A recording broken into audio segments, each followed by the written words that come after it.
rated M for mature. Sega.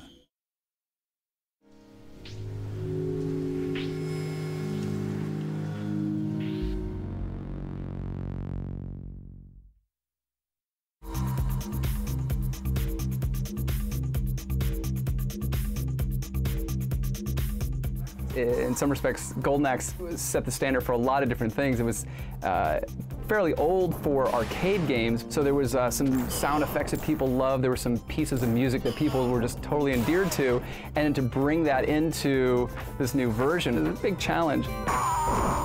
From day one, audio has been in the mind from the designers, the artists. Basically, these creatures are supposed to sound like this.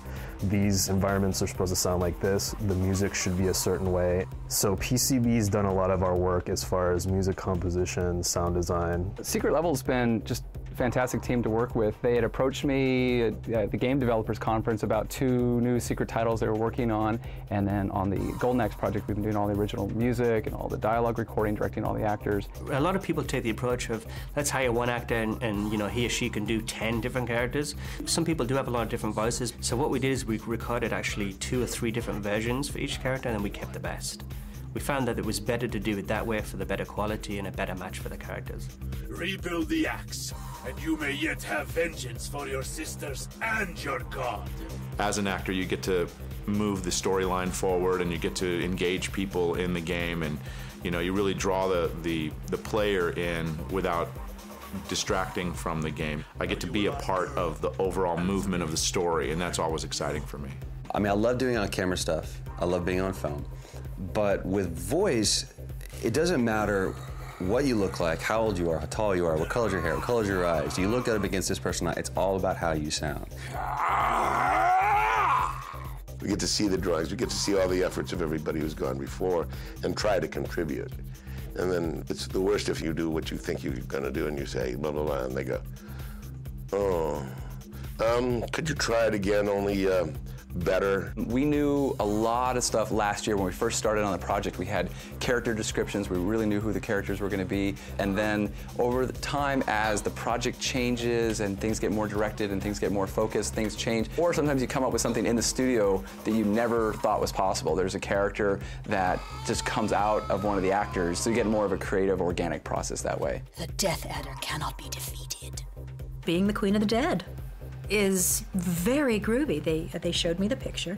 She's malevolent and fabulous and sleek and black, and she's got horns, and so being able to give a voice to that, it's a wonderful challenge. How entertaining. Well, when I come in, they show me the character, they show me what it looks like. Then also the director talks to me about the type of character he is. And sometimes when you look at a character, you kind of figure out he'll talk like this, he'll talk like that. You know, you kind of give him certain kind of background traits and use your voice to make all those come out in him. The larger the character, the bigger the voice. Or it's like we did today with a skeleton, if he doesn't have much to it. You know, it depends on whether you want a lot of flesh. It's just a matter, again, of voice control. In something like this where it's all combat, there's very little dialogue compared to how much combat there is in the game, because that's what the focus of the game is. So we really want the actors to be able to focus on these amazing characters, but also these just amazing vocalizations to be able to get the power. If you're swinging a 5-foot sword, you want to be able to have that sort of power behind it. And you need an actor who's equally powerful, who's going to be able to convey that. I was in a booth one time doing a session, and I had to do this big wind-up, you know, melee hit with a huge sword. And so they're like, "Are you ready?" I was like, "Yeah, let's do it." And so I reached back here with my invisible sword, and I ended up doing a pirouette in the booth. Who cares if you're out in there flailing away looking like a crazy person? Being able to sort of physicalize the grunts and the yells and the screams and the death screams and the combat, that's what frees up the voice. Games are so different than TV or film. Nowhere else do you get to have an emote that differentiates between being hit by a bullet, a grenade, or a rocket launcher. One of the things that we did that was really interesting is we did all the creature design, and instead of just going out and recording animal sounds and taking library sounds and other things that would be pretty traditional for doing sound design, I really wanted to have a personality trait that would go through all the monsters. So one of the things that we were really excited about doing was bringing in very talented actors to do vocalizations for all of the monsters. I was playing a couple of creatures that were very large. Like an effort might be, so you hear it. You can hear it's a throat ripper. It definitely worked out, and just that mixture with the real animal sounds, it brings the beast to life. The audio experience is 40% of the whole thing. Some audio guys will say 50%. With the music, we actually have a system where we don't differentiate between combat and navigation as much, where you have multiple layers of the same track, but with more beats laying on top. So it just gets more intense. So specifically when you encounter a mini-boss or when you're actually in an intense combat area, the music actually changes. So we have different versions of the exact same song that'll actually, you'll move into those as well. Music is basically the place where we're going to be revisiting the old school Golden Axe. So people will be playing the game and be able to hear certain situations where they'll be like, well, I've heard this song before, but it'll be a theme from the old school Golden Axe game. There's a piece we were working on, there's the gnome music, and everyone knows the gnome music. When the gnomes come out, that's their theme. And when we were starting to work on it, everyone at Secret Level was like, we gotta do the gnome music, we gotta do the gnome music. It's supposed to be kind of a bonus round. It's supposed to be kind of fun and campy. It's okay in this game. The game is actually broken into smaller sections, so we actually have the music in 30, 40, 50-second sections that's designed to crossfade between different parts. So the music evolves, and each section will repeat, but as you're moving around, the music will change with you, as opposed to just one piece that's just going to loop the whole game. And the music basically paints the story for the rest of the game. Starting with Act 1, you can see that Tyrus is going through the levels. She's figuring out that everybody that she's known has been killed. The music has a kind of a sad type of feel to it. She has to get to the dragon at the end of Act 3. You've got the platform to be able to really develop the story and really develop the characters and really explore the world that they're in. And so it's different than the game that I played as a kid. The game that I played as a kid, while it was cool, was here. And now it's like, you've got this entire universe that you've created. It's been a pretty crazy ride, but Secret Level was, for a long time, building up to this point, and we were trying to do it super careful, but that last step's kind of a doozy when you go into building your own tech and doing like full-blown, big IP. So for us, it's really been this process of kind of playing the waiting game, finding the right time, and then realizing when we got the opportunity for Golden Axe, all right, we're gonna go for it. I think it's pretty clear that everyone here is taking the game seriously. It's good to know. It's good to see where we're taking the tour. They had the arcade game over there. And just from talking to some of the folks that did it that also grew up on Golden Axe, it seems that they know what things about that series that made it such a legend in the arcade. So it seems like, they have the right approach. I think Secret Level is very good at being pretty open.